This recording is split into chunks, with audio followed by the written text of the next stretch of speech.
I'm watching from 3,000 miles away the catastrophes facing California daily. Fires destroying magnificent forests, sweeping through towns and destroying homes, businesses burned to the ground, and even lives lost. And then there's the resulting air pollution that adds yet another layer of health crisis to the pandemic we're already living through. And there's the continuing violence and lawlessness, including most recently the ambush of 2 rookie police and the horrifying example of the depths and depravity of our divisions as protesters blocked the entrance to the hospital where the police were being treated. And some were reported to have chanted, "We hope they die." How far we have fallen from the nobility and commitment to biblical justice that marked Martin Luther King and the civil rights movement of the 1960s. So how is a follower of Christ to respond to such a matrix of crises? How do we keep from being torn apart by our longing for justice on the one hand and our revulsion at lawlessness, violence, and hatred on the other? And how are Californians to breathe? Habakkuk is a message to us in the hard places of life, times when we're upset with what seems to be the silence of God in the face of trouble and injustice, and then when we're even more upset with God's answer to our cry. We followed Habakkuk on his journey from fear to faith, but even in a posture of utterly submissive trust in the Lord, the prophet confesses to his terror in the face of what is coming.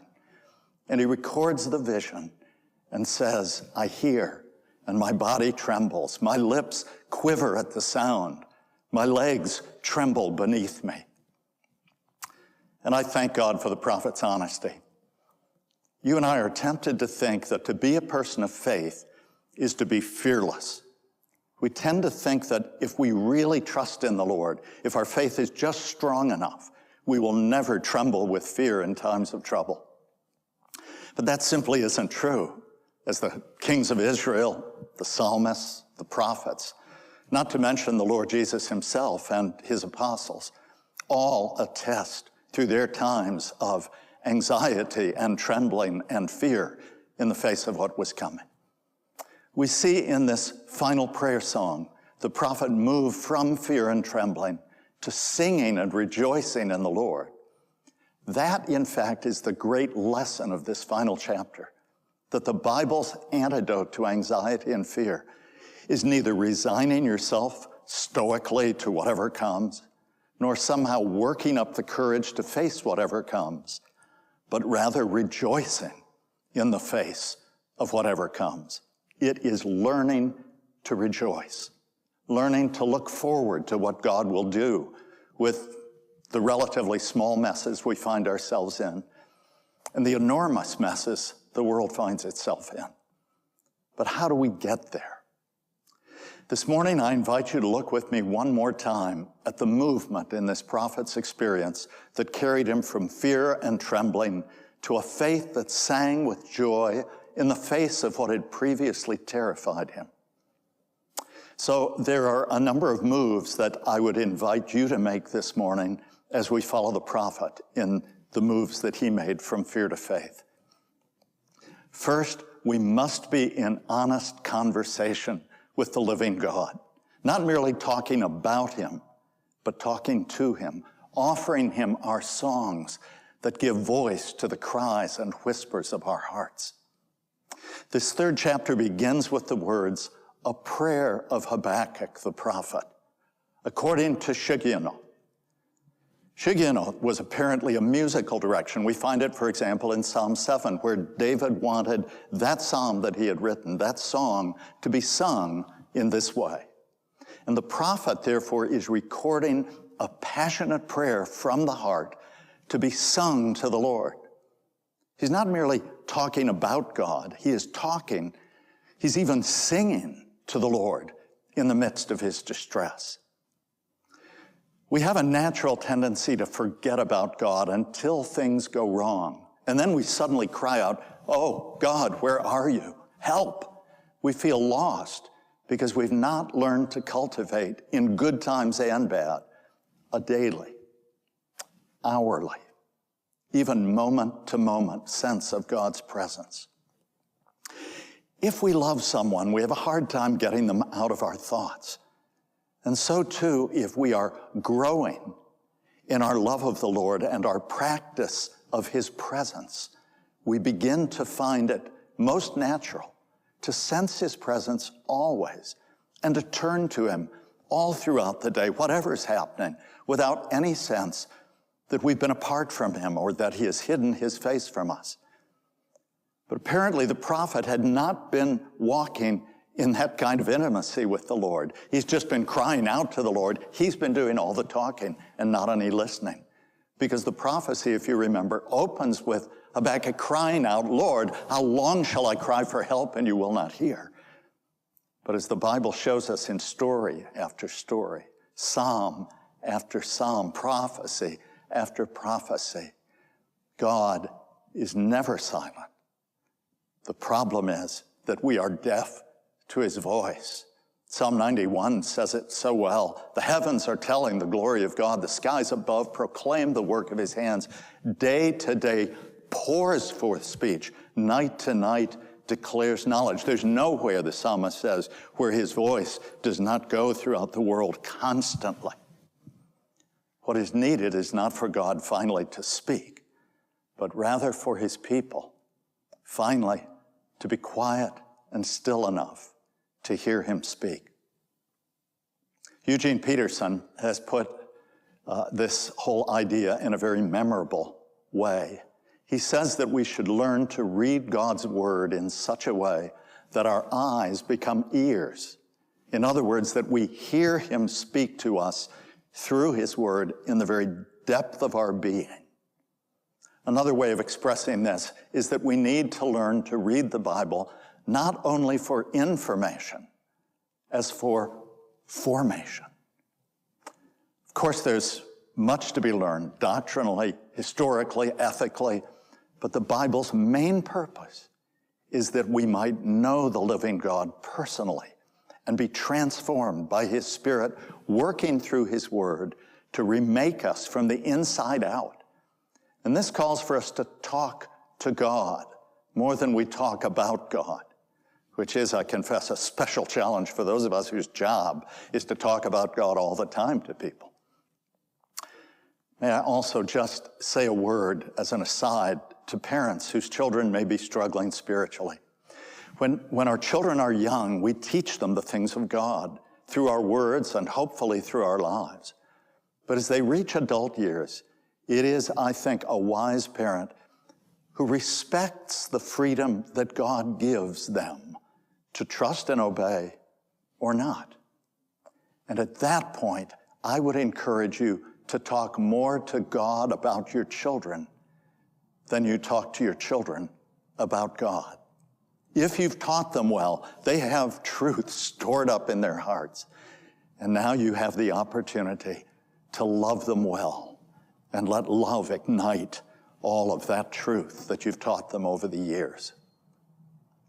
The second move that the prophet makes, and that we must learn to make if we would move in tough times from trembling fear to a rejoicing faith, is that as long as our focus is on ourselves and our problems, as long as we're merely living for ourselves, we will not understand the times in which we live. We won't even understand the meaning of our own lives. Over the years, I've occasionally heard someone quote, I have one friend in particular who loves to quote it to me, as if it were the height of wisdom. Shakespeare's words, "To thine own self be true, and it must follow as the night, the day. Thou canst not then be false to any man."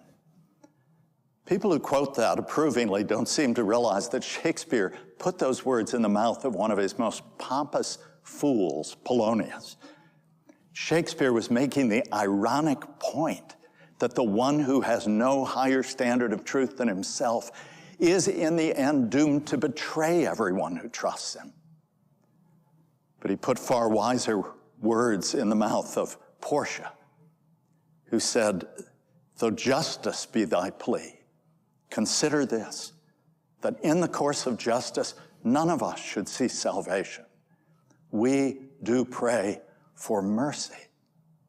And that same prayer doth teach us all to render the deeds of mercy. In other words, Portia points to the folly of demanding justice when we're all guilty. We all deserve punishment. And therefore, we are all alike in need of God's mercy.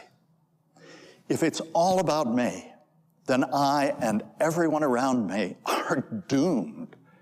It must be about something bigger, grander, and more glorious if our lives are going to be worth living. And God alone, who is the very source of glory and of goodness and beauty and truth, is able to make our lives of eternal worth. And yet we live in an age that's not merely self-absorbed, but self-obsessed. Every child who competes gets a trophy. Everyone who shows up passes the course. And some of our universities have even created so-called safe spaces, forgive me, but in my opinion, which simply coddle young people who should instead be learning to face criticism and challenges to everything they hold dear so that they can actually grow up and stand their ground, even if the whole world turns against them. As long as we think that we are the sun and all the planets spin around us, we are living in a fantasy universe. By chapter 3, the prophet's realizing this as he turns from thinking that his fears and concerns are all that matter to the recognition that God is God and that God's will is what finally matters. Oh Lord, I've heard the report of you, and your work, O Lord, do I fear. In the midst of the years, revive it. In the midst of the years, make it known. In wrath, remember mercy. Steve Earle wrote a wonderful little song that Joan Baez actually recorded entitled, God is God. And it includes the refrain, yeah, I believe in God, and God ain't me. The next time around in the song, the refrain changes to, and I believe in God, and God ain't us.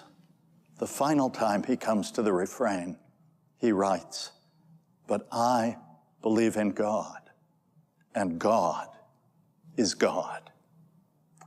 Only when this truth stands at the very center of our being and at the center of our worldview will we finally begin to see things as they really are. And only then do we have any hope of making sense of our lives, lives that are at times exquisitely beautiful and at other times agonizingly painful. The third move that the prophet makes and that we should make is that we must study God's acts in the past, his judgment on the nations, and his salvation of his people in order to know what to expect God to do in the future. And so this is what's going on in verses 3 through 16.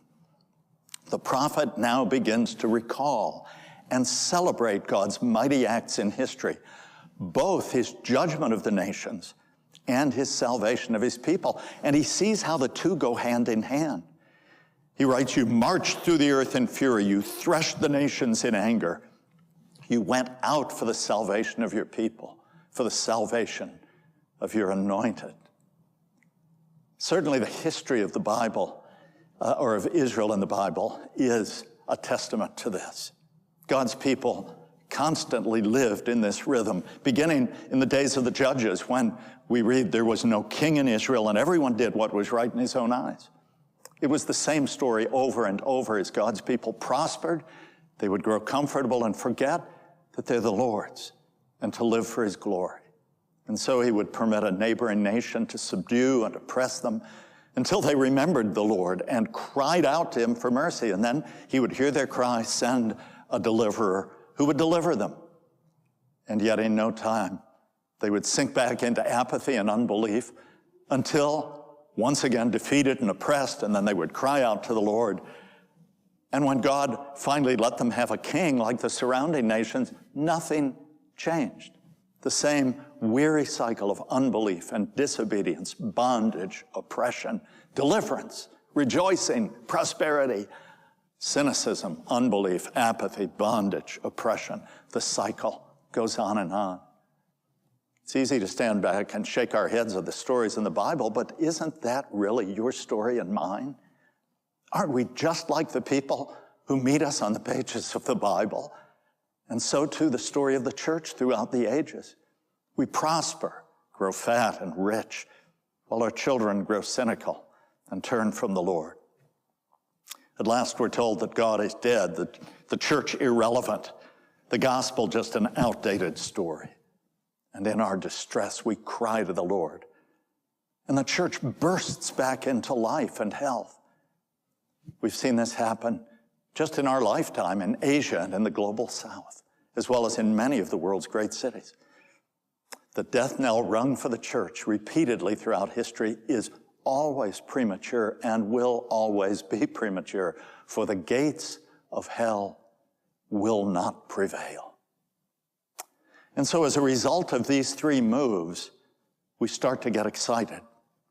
We start to anticipate, to expect great things of our great God. And so in the final verses 17 through 19, we see the prophet begin to sing with joy even in the face of disaster. And so too we, if we begin to make these other moves the pattern of our life, as long as our joy and confidence depend on the present circumstances of our lives, the state of the nation, the health of the economy, the quality of the air, our success at work, the state of our marriage, then our joy, our peace, our sense of meaning are tied to the latest headlines. It's crucial that we unlink joy from circumstances because joy is different from happiness. The word happiness has at its root that little word hap, as in happen or happening or happenstance. It's context specific. It depends on what is happening. We are only happy when circumstances bring us good feelings. But for the child of God, the most troubling and unhappy times may yet be filled with the joy of the Lord, for the joy of the Lord is a fruit of the Spirit. It is a proof that God's Spirit is in us. It is an outgrowth of faith and hope and love. And when we are growing in that, whatever the circumstances of our lives, the person of faith is learning to say, though the fig tree should not blossom, nor fruit be on the vines, the produce of the olive fail, and the fields yield no fruit, the flock be cut off from the fold, and there be no herd in the stalls. In other words, if the economy collapses, and if I don't even know where my next meal will come from, yet I will rejoice in the Lord. I will take joy in the God of my salvation. So, as we end our brief study of Habakkuk's prophecy, what have we learned? And how might we begin thinking and acting differently in these incredibly challenging times we're living through? Let me just make three suggestions. First, this is a very good time to assess our prayer life honestly. Are we actually seeking the Lord's face daily?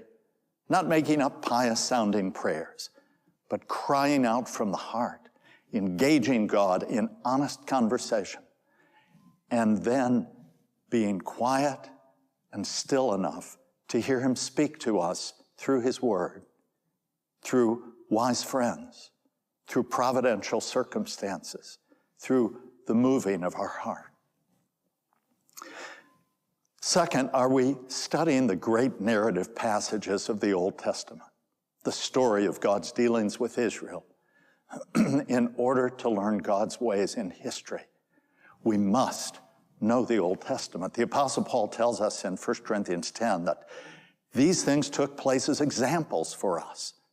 And if we're ignorant of the Old Testament, we will never really understand the New Testament, nor will we even have the context to see and understand God's judgments and deliverances in such times as we are living through just now? Thirdly, are we learning to trust him to work all things together for the good of those who love him, as he has promised in his word that he will do? Elizabeth Barrett Browning famously wrote, "Earth's crammed with heaven, and every common bush afire with God. But only he who sees takes off his shoes." Then she ends by saying, "The rest sit round and pluck blackberries." Are you spending your days sitting around plucking blackberries, or are you beginning to see that everything in this world is afire with the presence and the glory of God? Only when we get our eyes off of our circumstances and onto the Lord, only when we bow the knee to him and confess that his ways are right and just, only when we wait upon him with the expectation that he who redeemed his people in times of trouble will do so again for us, only then will we be able to be the salt and light to those around us that we're called to be. Only then will we be able to be God's transforming influence in the culture in which he has placed us. Only then will we be able to say from the heart with Habakkuk, "Though the fig tree should not blossom, nor fruit be on the vine, the produce of the olive fail, and fields yield no food, the flock be cut off from the fold, and there be no herd in the stalls, yet I will rejoice in the Lord.